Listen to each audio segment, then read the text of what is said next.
Kabanata 12:11. Sa lahat ng mga salakay ngayon na nakahiga sa lupa, itinapon ni Gerald ang stick. Mismong si Noemi mismo ang agad na tumakbo papunta sa sasakyan upang alalayan si Sherry. Dahil parehong malambot at mahina, ang eksena mula kanina ay halos nagulat kay Sherry hanggang sa mamatay. Kung nagkaroon ng pagkakataong hawakan siya ng hindi naaangkop ng mga lalaking iyon, hindi sana magkaroon ng kagustuhan na mabuhay si Sherry sa alaala na iyon. Ang katotohanan na siya ay patuloy na napipilitang gumawa ng mga bagay na labag sa kanyang kalooban para sa isang sandali ngayon ay hindi nakatulong sa kanyang kalagayan sa pag-iisip.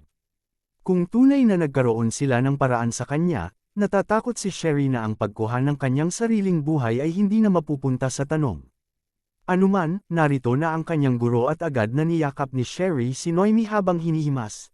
Miss Milton. Kay, naging napakahusay mo sa akin at ako pa, ang kulit ko. Isang kabuuang hindi makatao, jerk. Panipi. Inaaliw ang umiiyak na batang babae, simpleng sagot ni Noemi, ayos lang, naiintindihan ko. Hindi kita sinisisi. Kung sa bagay, nagawa mo lang lahat ito dahil nagkasakit ang iyong ina, tama ba? Bakit hindi mo sinabi sa akin na dumaan ka sa napakahirap na oras?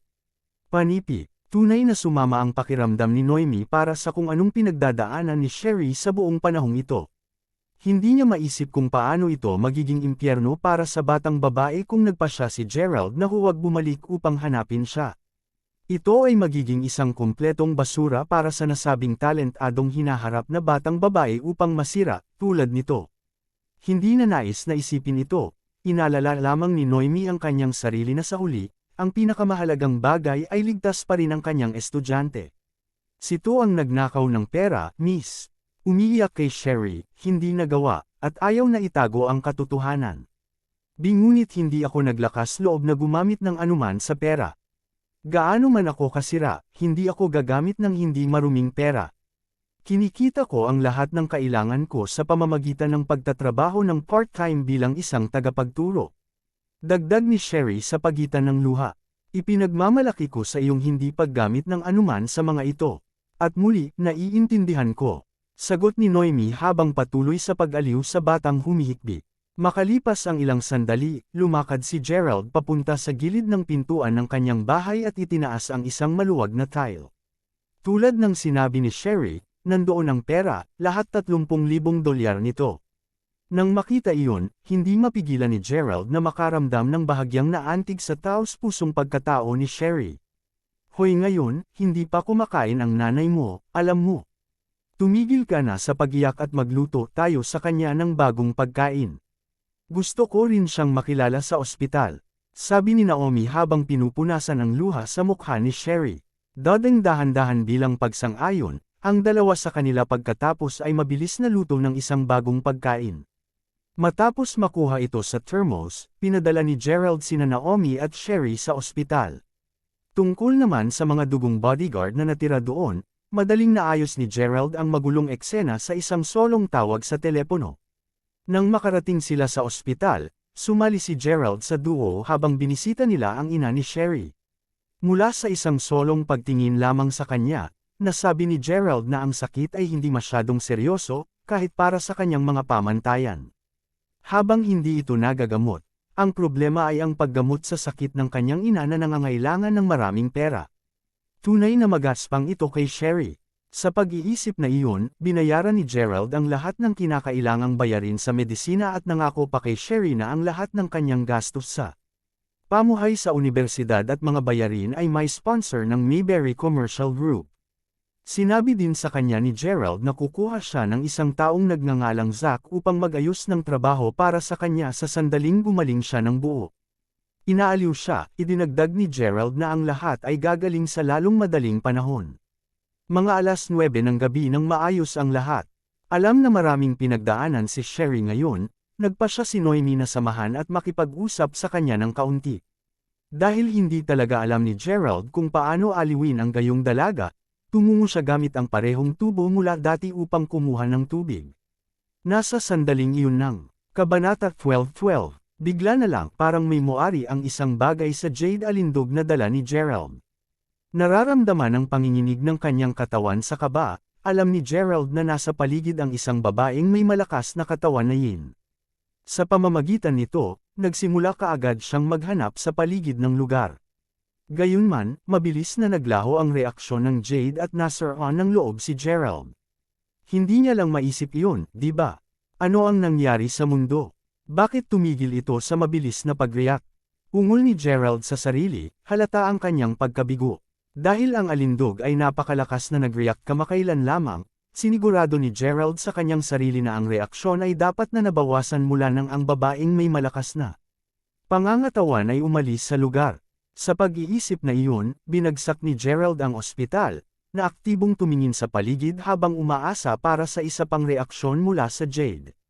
Gayunpaman, walang karagdagang reaksyon ang na-trigger. Sa oras na sumuko siya at bumalik sa silid ng ospital, isinara lamang ni Noemi ang pintuan sa likuran niya. Sa palagay ko dapat kaming umalis para sa ngayon, Gerald.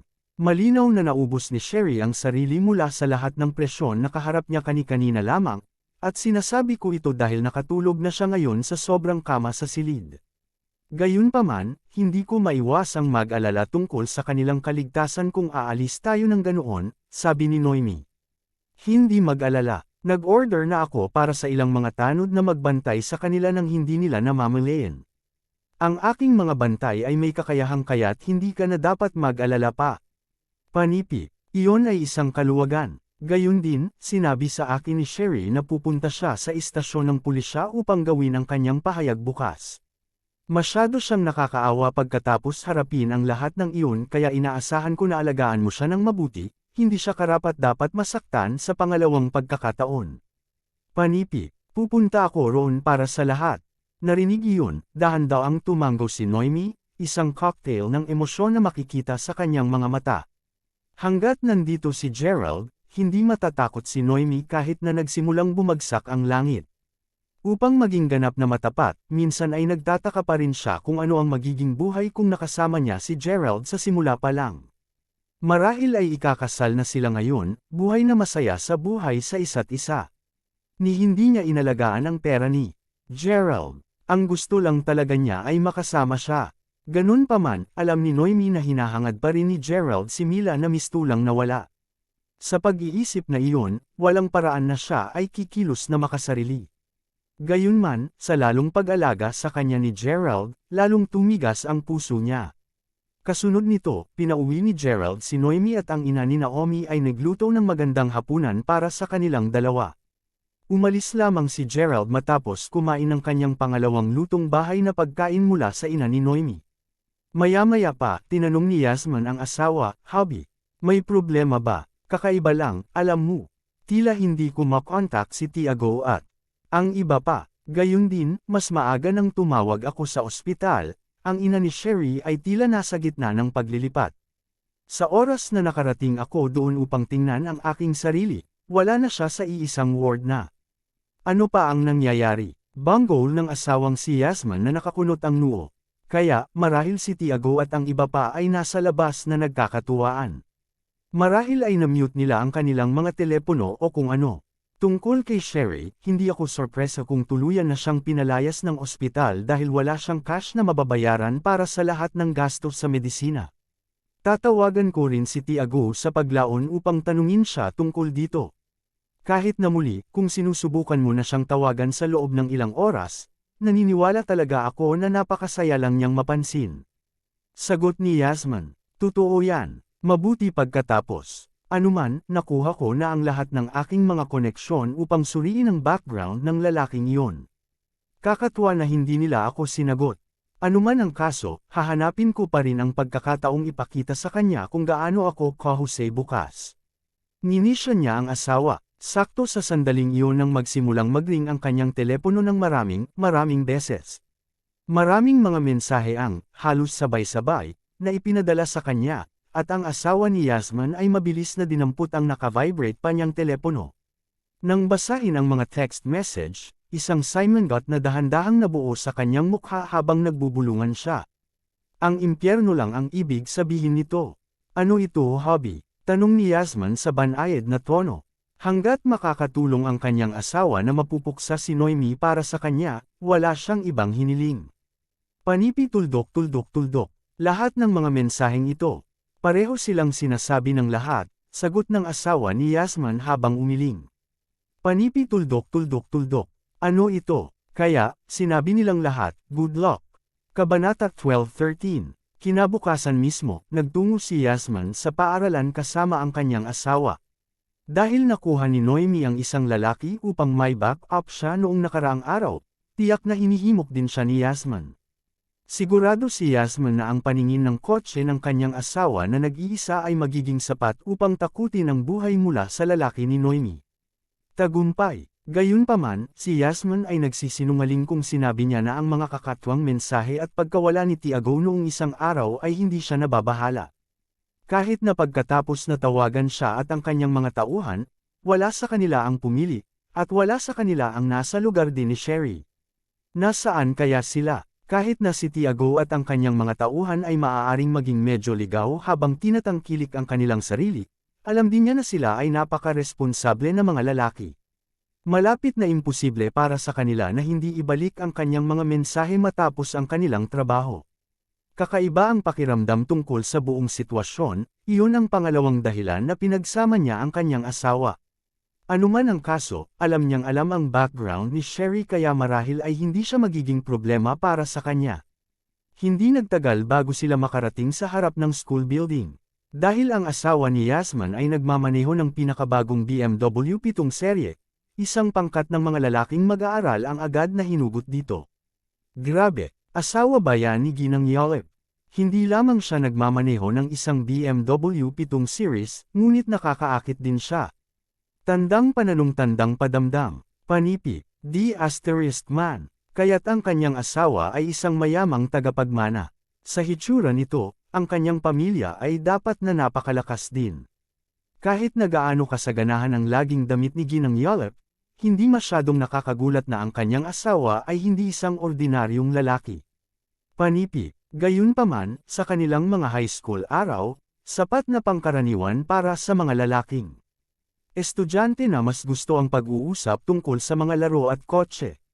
Nakakulong ang asawa niya, si Yasman pagkatapos ay tumayo sa harap ng kotse ng isang maikling sandali, tinatangkilik ang bawat segundo ng kung gaano siya kainggit at adorasyon ng mga mag-aaral sa kanya at sa kanyang asawa.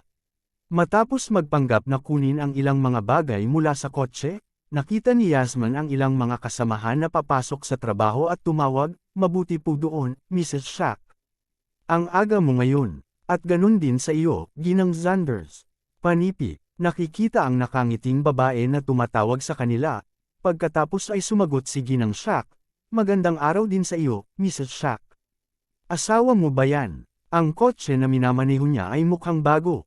Malamang mahal ito." Panipi, kahit na ang lahat ay mukhang masigasig na tumugon sa pagbati ni Yasman, sa kaloob-looban, lahat sila ay pantay na nababagabag. Bakit niya ipinagmamalaki ang lahat tungkol doon? Kaya paano kung mayroon siyang mayamang asawa at magandang kotse? Malaking bagay pa rin. Bakit laging may mas mabuting buhay ang ibang tao? Walang paraan na maaari tayong makipagkompetensya sa kanya. Naisip ang ilan sa kanyang mga kasamahan na nagmumura sa kanya sa kanilang isipan ng lubos na panibugho. Habang ang mga babaeng guro ay nagpatuloy sa paglalagay ng isang masayang facade habang nakikipag-usap kay Yasman, lumitaw ang ilang mga kasamahang lalaki ni Yasman. Sa sandaling makita nila ang kotse, agad silang humanga. Ang isa sa kanila ay tuwang-tuwa na agad niyang sinabi, "Banal. Iyon ay isang BMW 7 Series. Ito ang pinakabagong modelo sa 2020 at bahagya itong ilang araw mula nang mailabas ito sa merkado." Ang astig, panipi, matapos nilang ipagpatuloy ang pakikipag-usap kay Yasman at ng kanyang asawa ng ilang sandali, ang isa sa mga babaeng guro sa wakas ay natagpuan ang sarili na hindi na niya mapigilan habang tinanong niya, "Kailan ka malayang mailabas kami sa isang pagsakay sa kotse, Ginang?" Yolep, panipi, "Bakit, anumang oras, syempre. Saan mo gustong pumunta? Ang aking asawa ay maaaring maging aming driver." Nakangiting sagot ni Yasman, "Napakabait mo po, Ginang Yolep. Magpapasalamat muna ako sa iyo noon." Panipi, "Natutuwa lang ako na sa wakas ay napagtanto mo kung gaano ako kagaling sa isang tao. Habang alam kong nahihirapan akong makitungo minsan, ngunit sa pangkalahatan ako ay isang napakabait na tao sa mga malalapit sa akin. Ito lang ang paraan ng prangka kong pagkatao. Hindi tulad ng isang napaka-peking guro syempre. Alam mo, ang bahay na binili niya malapit sa aming paaralan ay umaabot ng 150 parisukat na paa. Malinaw na kung saan siya nakuha ng pera upang mabili ang bahay na iyon, na binigyan ng kasalukuyang katayuan sa pananalapi. Sagot ni Yasmin, hindi ko alam. Siguro nakakita lang siya ng mayamang asawa. Sabi ng isa sa mga lalaking guro. Ha, siya ba? Sabihin ko sa iyo, nasuri ko na ang record ng bursary dati at nakita ko na ang hitsura ng asawa niya. Sagot ni Yasmin. Ano ang hitsura niya? Panipi. Kabanata 12:14. Ang pagsasabi na tumingin siya sa ibaba average ay isang labis na pahayag para sa kanya. Sa pag-iisip na iyon, paano siya maaaring mayaman? Marahil ay isa lamang siyang regular na manggagawa sa kung saan. Panipi. Alam na, hindi sigurado si Yasmin na ang gayong tao ay hindi may kumpara sa kanyang asawa. Bago pa man makapagreaksyon ang sinuman sa kanyang mga kasamahan, isang grupo ng mga mag-aaral ang nagsimulang mag-aralgal mula sa asul. Ang ilan ay nagsisisigaw ng napakalakas na tila malapit na silang himatayin. Ang impyerno, ungol ni Yasmin nang siya at ang iba pa niyang mga kasamahan ay lumingon upang tumingin sa harap ng gate upang makita kung ano ang tungkol sa lahat ng kaguluhan. Ang pangalawang nakita nila kung ano ang sinisigaw ng mga mag-aaral, gayunpaman, agad na nanlaki ang mga mata ng grupo ng mga guro bago nagmura ng malakas sa pagkabigla.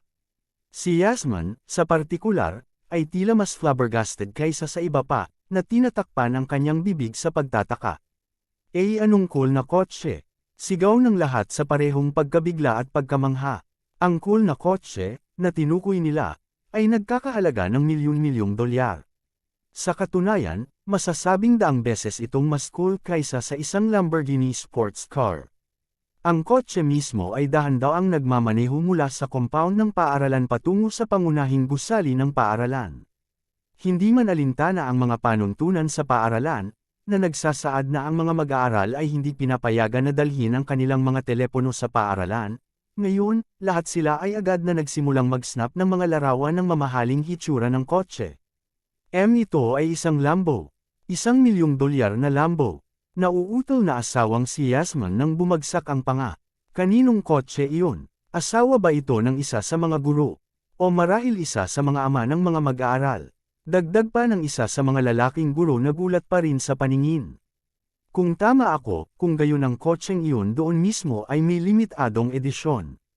Mayroong mas mababa sa 100 mga kotse para sa modelong ito sa ating bansa. Alam mo. Sigaw ng isang dalubhasa sa sasakyan mula sa loob ng karamihan ng tao. Sa lahat ng mga nangyayari, mabilis na naging maasim ang ekspresyon ni Yasmin. Naturally, ito ay dahil ang pansin sa BMW 7 serye ng kanyang asawa ay ninakaw ng iba pang kotse. Panipi tuldok. Dahil alam mo maraming tao, hindi mo mahulaan kung sino ang driver ng kotseng iyon, hubby. Tanong ni Yasmin. Narinig iyon, ang iba pang mga babaeng guro ay agad na nagselos. Kung tutuusin, mas alam nila kaysa mag-alinlangan kung gaano kalakas ang asawa ni Yasmin. Panipi tuldok. Kaya, habang alam ko ang maraming mayayamang negosyante sa Mayberry, ang ilang mga rehiyon ay hindi ko pa rin maaabot. Anuman, sa sandaling makita ko ang mukha ng driver, maaari kong malaman kung sino siya. Dalhin mo sa akin ang aking name card, Yasmin. Sagot ng asawa habang inaayos ang suit. Kaagad, hubby, sabi ni Yasmin habang masaya siyang bumalik sa kanyang sasakyan upang kunin ang kanyang card ng pangalan. Bago niya buksan ang pinto ng kanyang kotse, gayunpaman, tiniyak niya na tumingin sa mga babaeng kasamahan niya bago sabihin, palaging ganito ang mga negosyante, alam mo ba? Likas sa kanila na nais na makipagpalitan ng mga name card sa iba, lalo na kapag ang kabilang partido ay isang may karanasan na direktor. Pagkatapos ng lahat, maaari itong magdala ng negosyo sa kanila, kahit na hindi ko inaasahan ang alinman sa inyo na maunawaan. Panipi, naturally, ito ay nakagulo sa iba pang mga babaeng guro. Anuman, ang kotse sa wakas ay tumigil sa paggalaw ng pumarada ito sa tabi mismo ng BMW 7 Series. Ang atensyon ng lahat ay nasa kotse na, at kapwa mga guro at mag-aaral na humawak ng hininga, sabik na alamin kung sino ang may-ari ng kotse. Makalipas ang ilang sandali, ang pinto ng kotse ay binuksan, at palabas ng hagdan ang isang binata na may kanang kamay sa kanyang bulsa.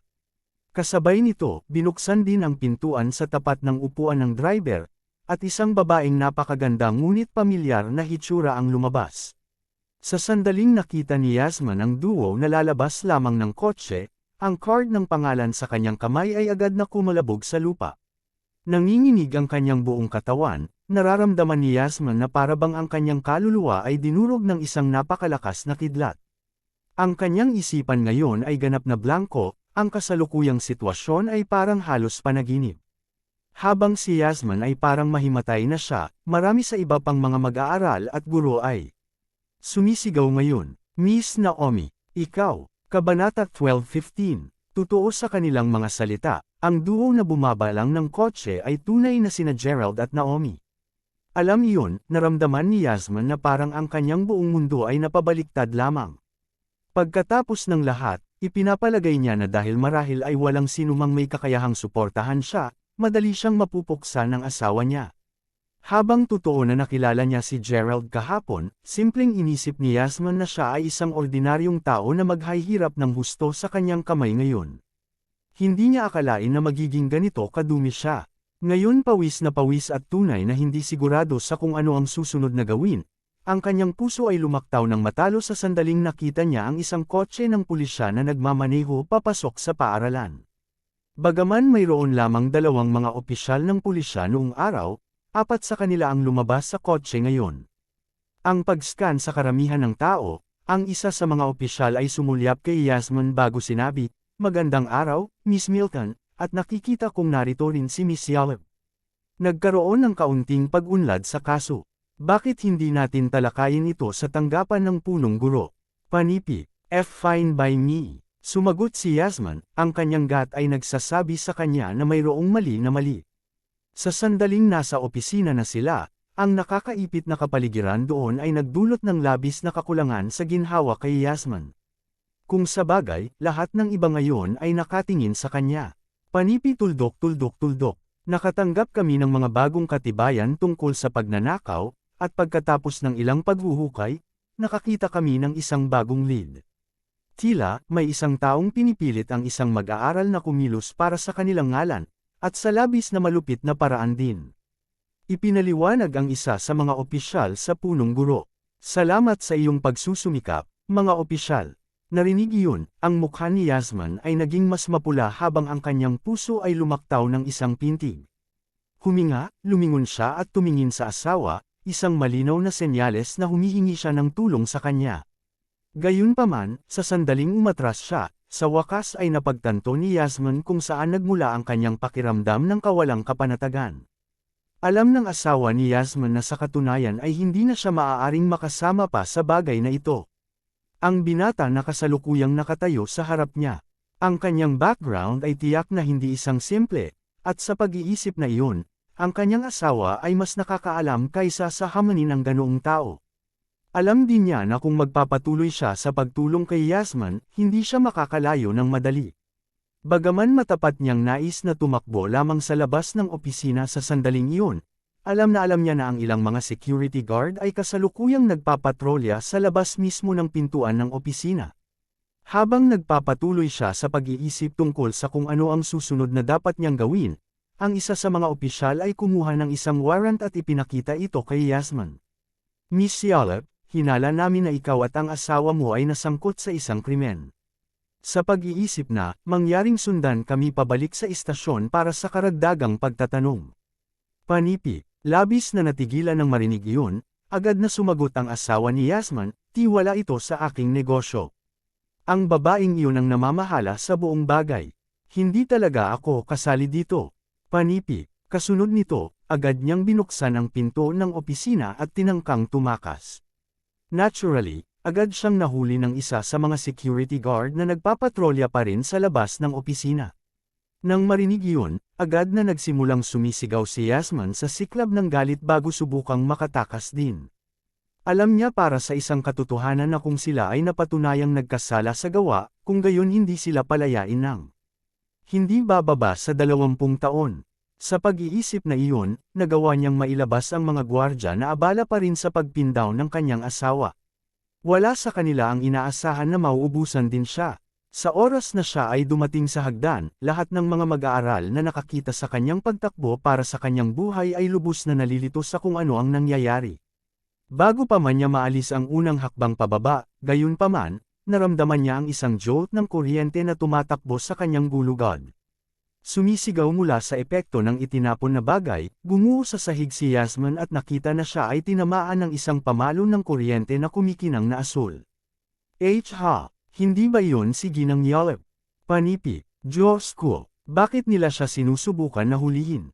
Panipi, habang ang mga kasalukuyang mag-aaral ay agad na natatakpan ng kanilang mga bibig habang humihiya ng paatros, si Gerald mismo ay nagjogging papunta sa kung saan kasalukuyang nakahiga si Yasmin.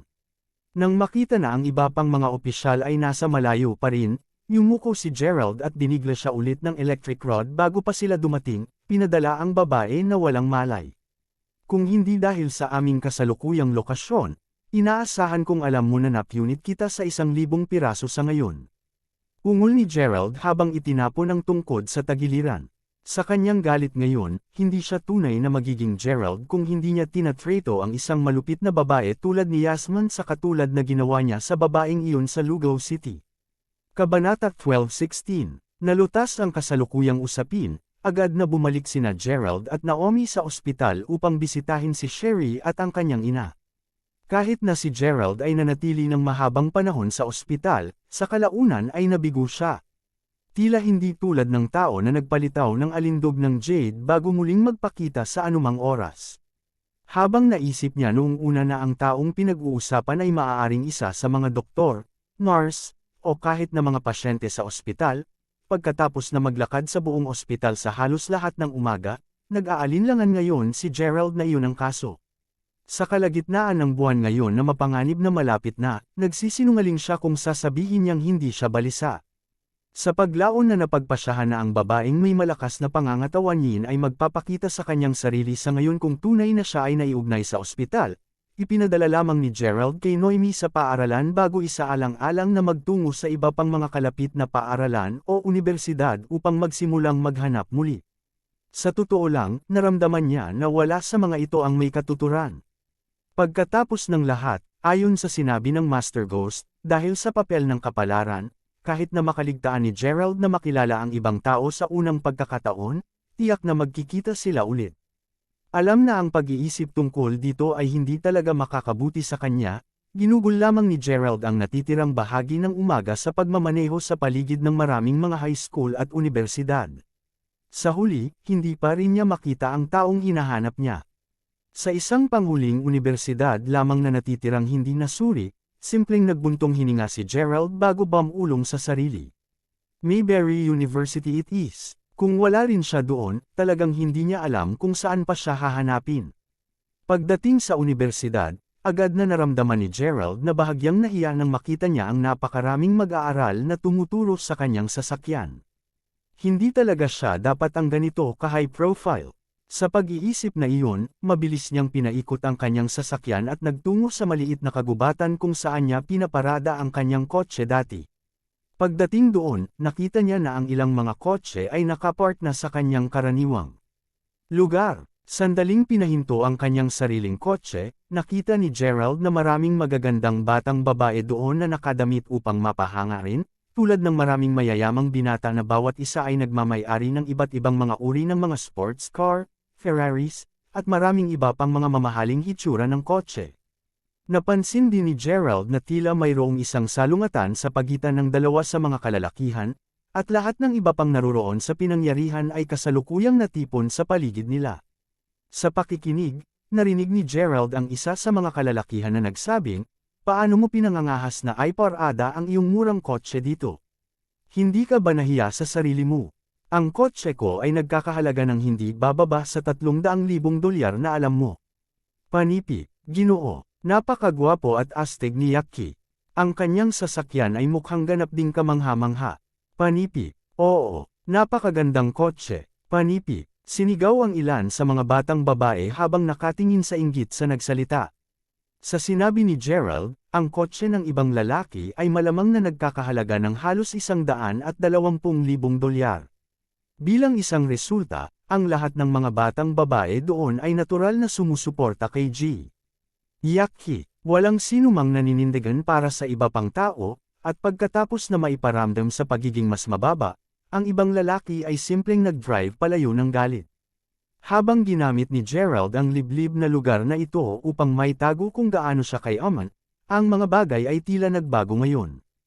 Mula sa kung ano ang maaari niyang sabihin, ang mga nakakaalam ngayon tungkol sa maliit na kagubatang ito ay halos may-ari ng mga mamahaling kotse. Upang maipamalas ang kanilang kayamanan, ang pinakamahal at nakasisilaw na mamahaling mga kotse lamang ang pinapayagan na ay parada dito. Tulad ng para sa iba pa na nakakaalam ng lugar na ito, halos sila ay binubuo ng kapwa mga lalaki at babaeng mag-aaral na nais na masiyahan sa palabas. Anuman, sa sandaling nakita ni G. Yaki na matagumpay niyang naitaboy ang ibang tao, isang sobrang pagmamalaking ekspresyon ang nabuo sa kanyang mukha. Nang malapit na niyang iparada ng maayos ang kanyang sasakyan, gayunpaman, biglang narinig ang malakas na pag-revive ng mga makina. Paglingon upang tingnan ang pinagmulan ng tunog, ang mga mata ng lahat ay nanlaki habang ang isang mas malamig na hitsura na Lamborghini ay lumitaw. Natapos ang klima sa paligid kaagad nang huminto ito ng sapat na malapit at isang binata, nakasuot ng isang pares ng salaming pang-araw pati na rin ang pinutol na pantalon, ay lumabas sa kotse.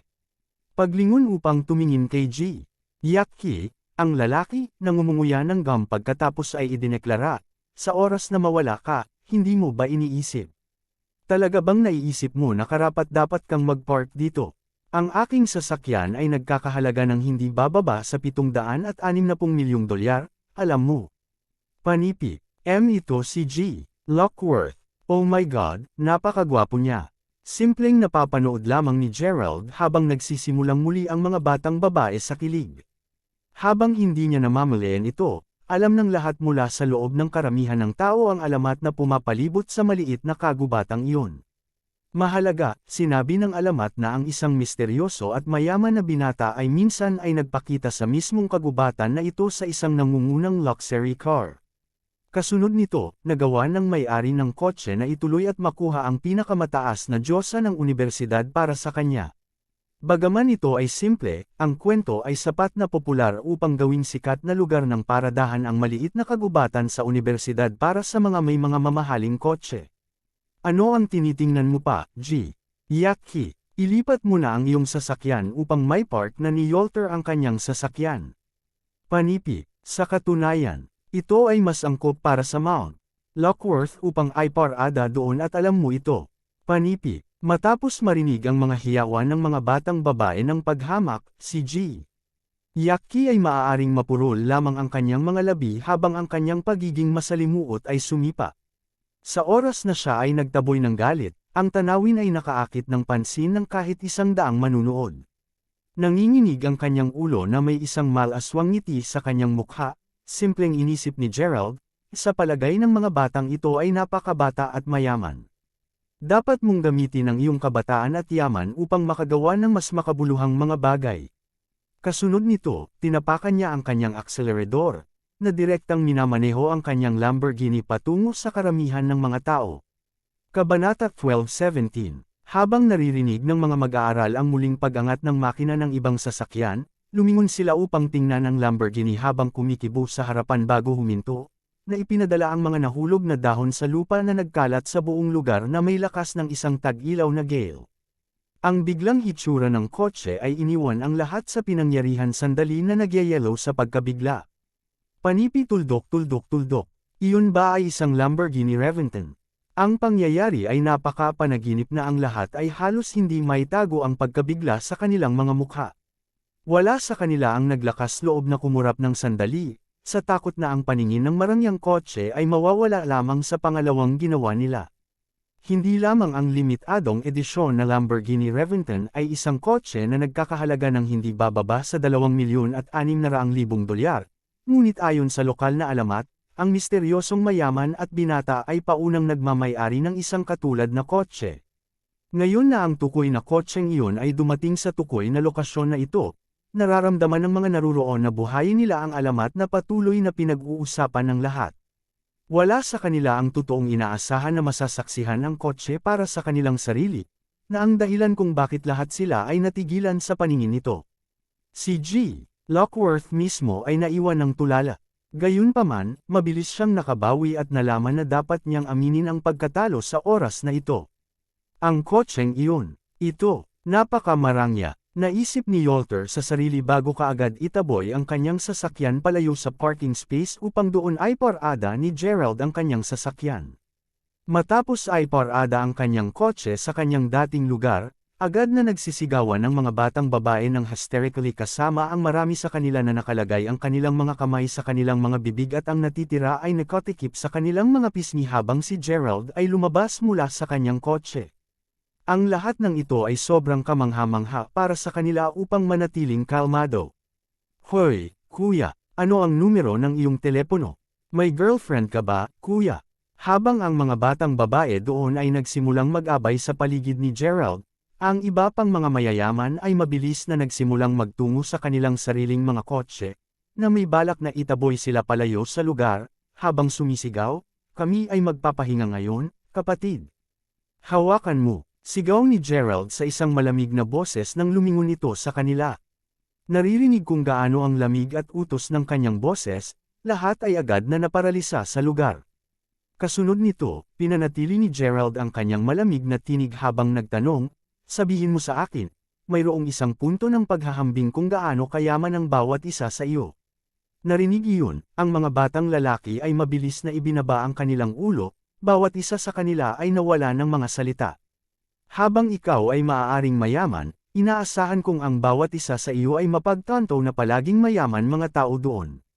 Sa pag-iisip na iyon, dahil palaging may magiging isang mas mayaman kaysa sa iyo, bakit ka pa mag-abala sa paghahambing sa una? Kung mayroon kang ganoong karaming oras at lakas, dapat mong gugugol ang lahat ng iyon sa iyong pamilya at sa mga pinapangalagaan mo sa halip. Bakit kahit papalabas dito ay para lang magpakitang gilas?" Dagdag ni Gerald sa isang casual na tono habang ang mga lalaki ay namula sa hiya habang dahan-daang tumango. "Tama siya, alam mo. Paano pinangarap ng mga tao tulad ni G. Lockworth o G. Yaki na maihambing sa kanya? Panipi. Ngayon na nakilala kita, sa wakas naiintindihan ko na ang ibig sabihin ng maging matanda at matatag, Ginoo. Tunay ka ay kaakit-akit at lahat ng iyong sinabi ay ganap na totoo."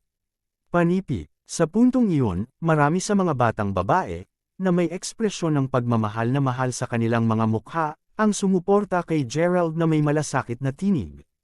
Habang sinisimula ng isa sa mga batang babae ang braso nito kay Gerald ay simpleng itinulak siya nito bago sinabi, "Kayong mga batang babae ay hindi mas mabuti." Humarap sa kanila sa susunod, sinabi niya pagkatapos, "Tingnan mo kung ano ang suot mong lahat ngayon.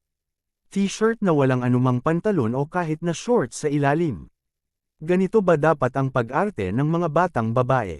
Hindi mo ba naisip na lahat kayo ay medyo nahihiya? Para sa iyo sa partikular, ang iyong tuktok ay hindi hihigit sa isang manipis na lubad sa puntong ito.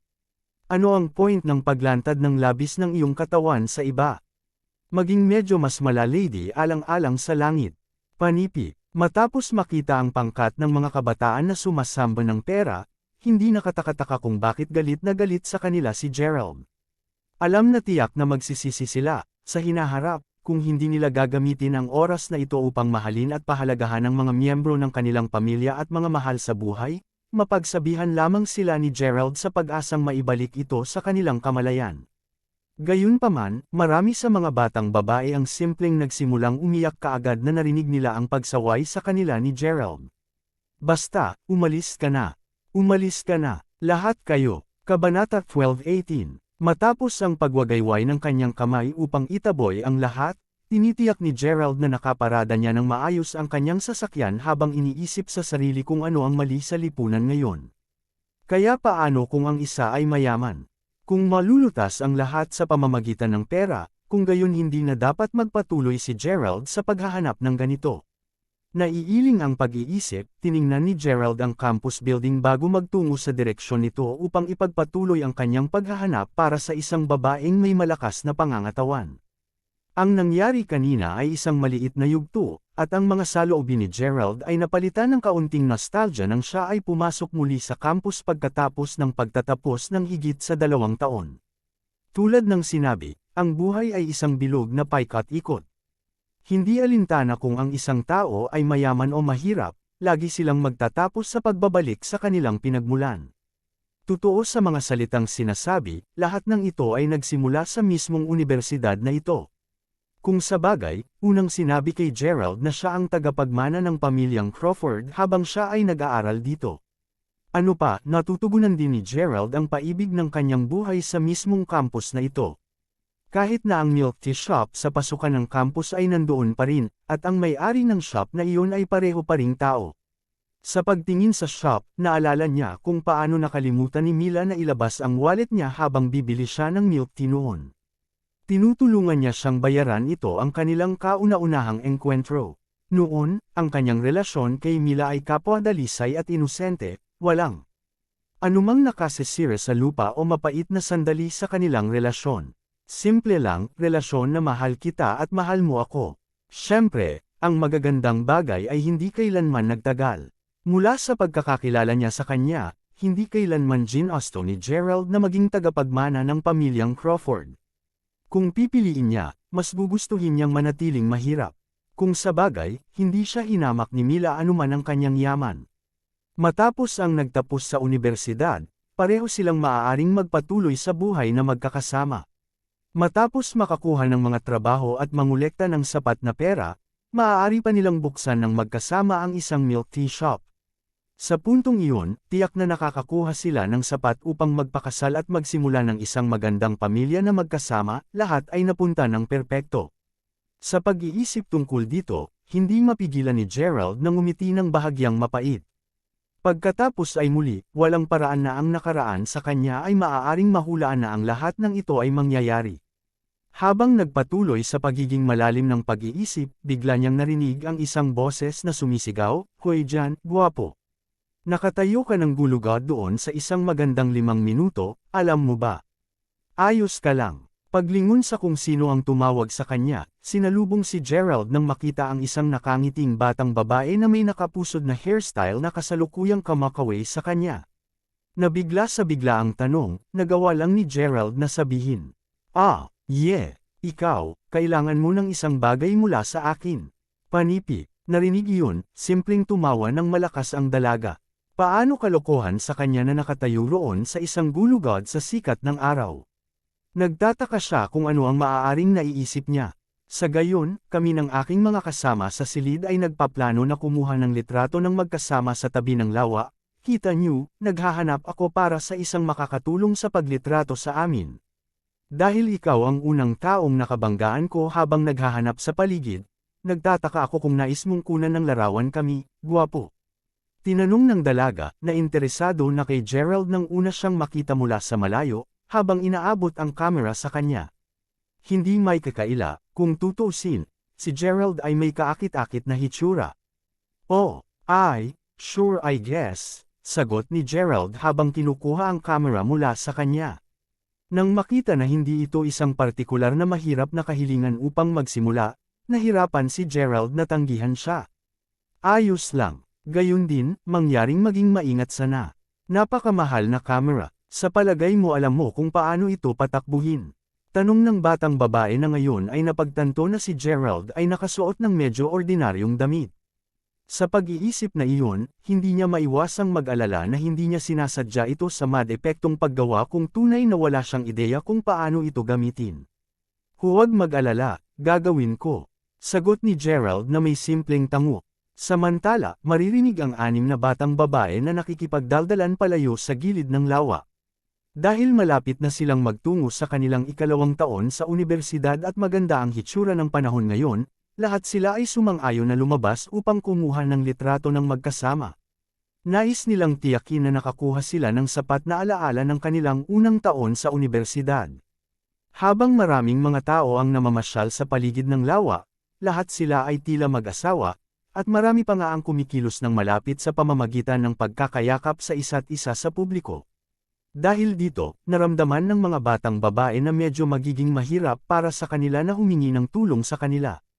Panipi tuldok. Pinag-uusapan kung alin, nasaan ang Yulisa. Mula sa kanyang mensahe kanina, sinabi niya sa akin na nakakita na siya ng isang tao na magpa-picture sa amin. Ano ang tumatagal sa kanya? Panipi, magsalita ng dyablo. Nandyan na sila ngayon. Hoy, tignan mo ang lalaking dinala niya. Mukha siyang gwapo, no? Sabi ng isa pang batang babae habang humadjekik. Gwapo, siya, ha, sa palagay ko mukhang ordinaryong siya. Sagot ng pangatlong babae habang umiling. Tama na, ano ba ang iniisip ninyong mga babae? Tandaan, siya ay naging mabait upang matulungan kaming makuna ng aming mga larawan kaya't dapat kami ay maging magalang at magalang sa kanya. Sabi ng isang batang may buhok na nakatayo sa gitna mismo ng pangkat, na nakangiti. Kabanata 12:19. Narinig iyon, tiniyak ng mga batang babae na magpasalamat muna kay Gerald sa oras na malapit na siya sa kanila.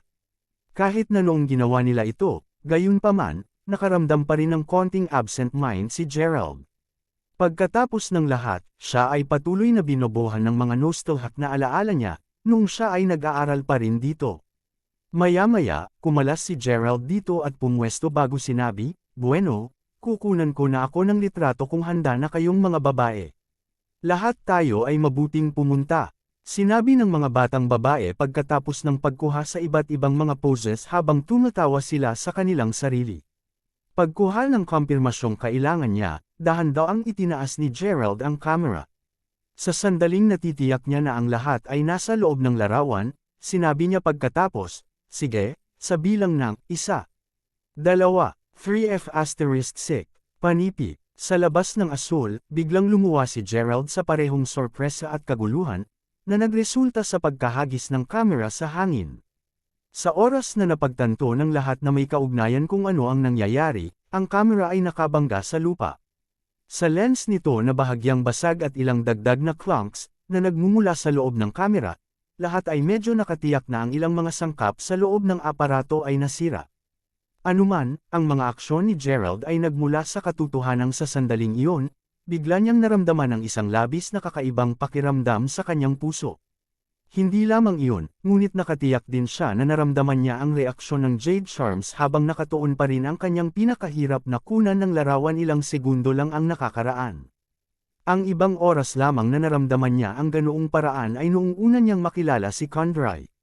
Paglingon muli sa mga batang babae, sigurado si Gerald na ang kanyang unang pagkabigla ay na-trigger ng una niyang bigyang pansin ang babaeng may buhok na nakatayo sa gitna ng grupo, si Aura, habang nagbibilang pa siya kanina. Walang duda tungkol dito ngayon. Tiyak na siya ang pangalawang batang babae na may malakas na pangangatawan na kailangan niyang hanapin. Tulad ng naunang sinabi ng Master Ghost, ang mga yin at yang ay madaling kapitan ng akit sa bawat isa, lalo na kapag malapit sila. Kung ang mga magkasalungat na ito ay masyadong malapit sa bawat isa, tiyak na magkakaroon sila ng engkwentro sa bawat isa.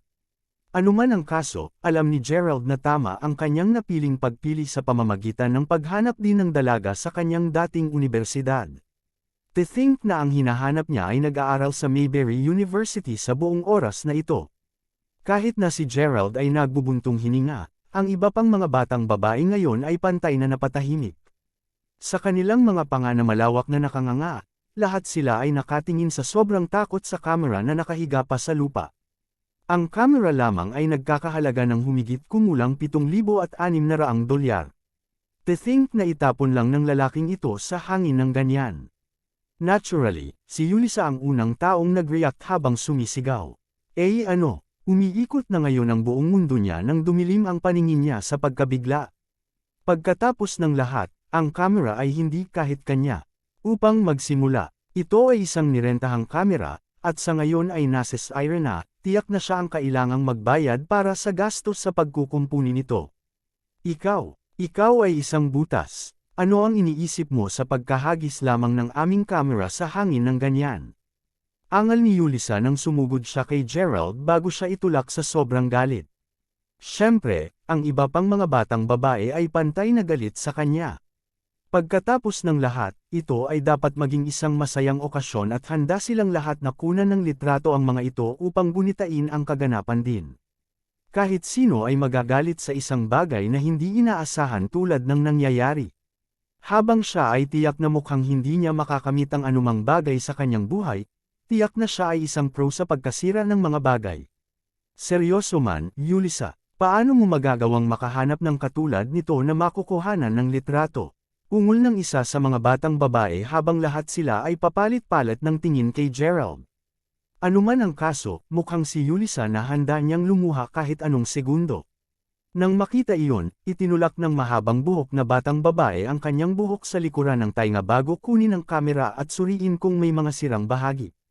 Makalipas ang ilang sandali, sinabi niya, "Hindi ko talaga naisip na ang kamera ay nasira." Pagkatapos ng isang maikling pagtingin dito, natatandaan ko na ang ganitong uri ng kamera ay may isang protection layer sa paligid ng bawat bahagi nito. Kahit na, kami, marahil ay kailangan pa ring mag-fork out ng kahit $1 hanggang $2,000 mula nang magmukhang medyo basag ang lens ng camera dahil sa pagbagsak ng mas maaga. Panipi, manalo ka. Wala kang ideya kung gaano ako galit ngayon.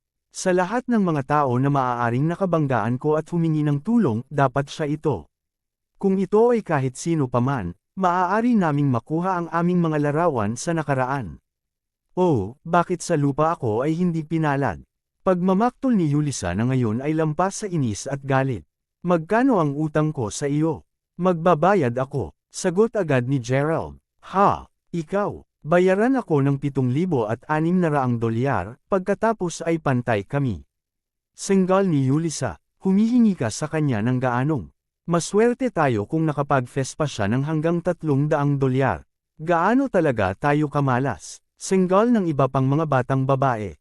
Bayaran kita ng eksaktong halaga, sabi ni Gerald habang isinasok ang kanyang kamay sa kanyang bulsa upang kunin ang kanyang cellphone upang agad niyang mailipat ang pera.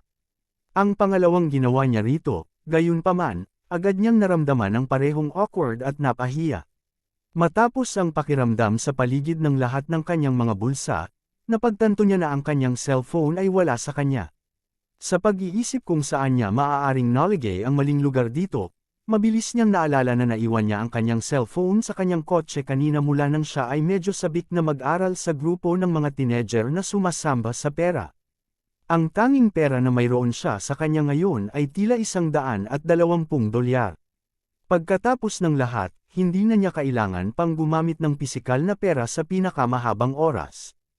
Ha, para sa isang segundo doon, halos pinaramdam mo sa akin na may sapat kang kakayahang magbayad para sa pinsala. Panipi, Kabanata 12:20. Ang tono ni Yulisa ay higit na mapanghamak habang sinasabi niya iyon. Panipi tuldok.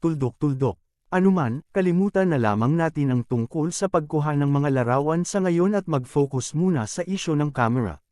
Kapag tapos na tayo, maaari na tayong kumain sa Domino's o kung ano, sabi ng batang may buhok na habang umiling. Ano, hindi natin siya basta-basta makakalas ng ganun lang. Dapat nating tiyakin na babayaran niya tayo. Sa lahat ng pinsala na iyon. Sagot ni Yulisa, malinaw na ayaw na pakawalan ng ganun kadali si Gerald. Kalimutan mo na lang, sinabi ng mahabang buhok na batang babae sa medyo mahirap na tono habang pinapanood niya habang parami ng parami ang mga tao na nagsimulang masigasig na nagtipon sa paligid nila upang makita kung ano ang tungkol sa kaguluhan. Habang nagpatuloy siyang subukang hilahin ang mga kaibigan mula sa kanya, mabilis na lumingon si Gerald sa batang may buhok na buhok bago sabihin, "Humawak ka. Pwede, maaari mo bang ibigay sa akin ang iyong impormasyon sa pakikipag-ugnay? Kailangan ko pang ilipat ang pera sa iyo mamaya, alam mo." Panipi, narinig iyon, agad na napatulala si Yulisa at ang kanyang mga kaibigan. Sting hell. Upang isipin na pagkatapos na ihulog ang kanilang camera, nagkaroon pa rin siya ng katapangan upang tanungin ang numero ng telepono ni Noel. Upang isipin na ang gayong tao ay mayroon pa. Sa sasabihin ngayon ng lahat, nahulog lamang ni Gerald ang camera para sa isang pagkakataong makuha ang impormasyon sa pakikipag-ugnay ni Noel. Dahil ba sa mas maganda siya kaysa sa kanila? Ang pag-iisip nito ay nagsilbi lamang upang lalong mapalakas ang galit at paghamak ng mga batang babae kay Gerald. Si Noel mismo ang tunay na nagnanais na umalis na lang. Hindi lamang niya nais na magpatuloy na maengganyo sa sitwasyon, ang katotohanan na maraming tao ang kasalukuyang nakatingin sa kanila ay naging komportable lamang sa kanya. Ha, kapatid, sana malaman mo na si Noel ang pinakamagandang batang babae sa aming departamento. Hindi mo ba alam kung ilan na ang mayaman at mga batang tagapagmana na nagtangkang ituloy at aminin ang kanilang pagmamahal sa kanya? Upang maisip na talagang maglakas loob kang magtanong para sa kanyang numero ng telepono. Panipi, sa katunayan, habang maaaring nagkaroon ka ng pinakamaliit na pagkakataong gawin ito kung nagawa mong maayos na makuha ang aming litrato ng mas maaga, nagawa mo rin itong guluhin. Inaasahan kong pagsisisihan mo ang iyong sariling mga pagkilos ngayon. Panipi, habang ang ilan sa mga nanunood ay nagpatuloy sa paglipag ni Gerald, simpleng umiling si Gerald na may isang malaswang ngiti sa kanyang mukha, hindi pinapansin ang kanilang panunuya sa halos lahat. Sa kanyang isipan, iniisip niya kung ang akit sa pagitan ni Yin at Yang ay nakagambala at naapektuhan muli ang balanse sa kanyang puso. Kung tutuusin, ang parehong bagay ang nangyari noong una niyang makilala si Condray sa Lugaw City. Natapos na si Gerald na gumawa ng isang malaking kasalanan sa unang pagkikita nila ni Condray dahil sa hindi niya mapigilan ng maayos ang kanyang sariling emosyon. Medyo katulad sa naunang kaganapan, nakagawa siya ng isa pang pagkakamali nang maabyutin niya si Noel, na mayroong isang malakas na pangangatawan na katawan kahit na sa pagkakataong ito ay natapos na niyang masira ang kamera ng babaeng nakabuntot sa halip. Ano pa, sinubukan niya pang magmadali ng mga bagay sa pamamagitan ng kaagad na pagtatanong para sa numero ng telepono ni Noel kahit na ang nagrenta ng kamera ay ang batang babae na may nakapusod. Malinaw na siya ay masyadong naiinip at kahit sino ay makahanap ng ganyang uri ng pag-uugali na nakakainis. Gayunpaman, sa kabila ng hindi pagkakaintindihan, medyo masaya pa rin si Gerald sa paglipas ng mga pangyayari. Pagkatapos ng lahat, sa wakas ay nagawa niyang makahanap ng taong may malakas na pangangatawan. Nangangahulugan iyon na makakahanap siya ng batong circumcise sa lalong madaling panahon. Kahit na malapit na ang kalagitnaan ng buwan, may pagkakataon pa rin na magawa niya ito. Lahat ng kanyang pagsisikap ay hindi naging walang kabuluhan. Pagkalabas dito, lumingon si Gerald upang tignan si Noel at ang iba pa, na kasalukuyang naglalakad pa rin palayo sa eksena at agad na sinimulang pagbuntutan sila. Kahit na si Noel at ang kanyang mga kasama sa kwarto ay nasa kanilang bagong taon lamang, nakatagpo na sila ng lahat ng uri ng mga lalaki. Sa partikular, si Noel ay kailangang harapin ang walang katapusang mga lalaki na sumusubok na ituloy siya. Dahil sa pagkakaroon na tanggihan ang mga pagsulong ng mga mula sa kanyang sariling klase hanggang sa mga nakatatanda mula sa kanyang departamento, natagpuan ni Noel ang kanyang sarili na madaling lumulubhang sa mga taong nagtatangkang ligawan siya. Sa pag-iisip na iyon, ni isang beses na hindi siya sumang-ayon sa mga pagtatangka ng sinumang maging kasintahan, at ang kapalaran ni Gerald ay tiyak na hindi magkakaiba sa lahat ng iba na tinanggihan niya.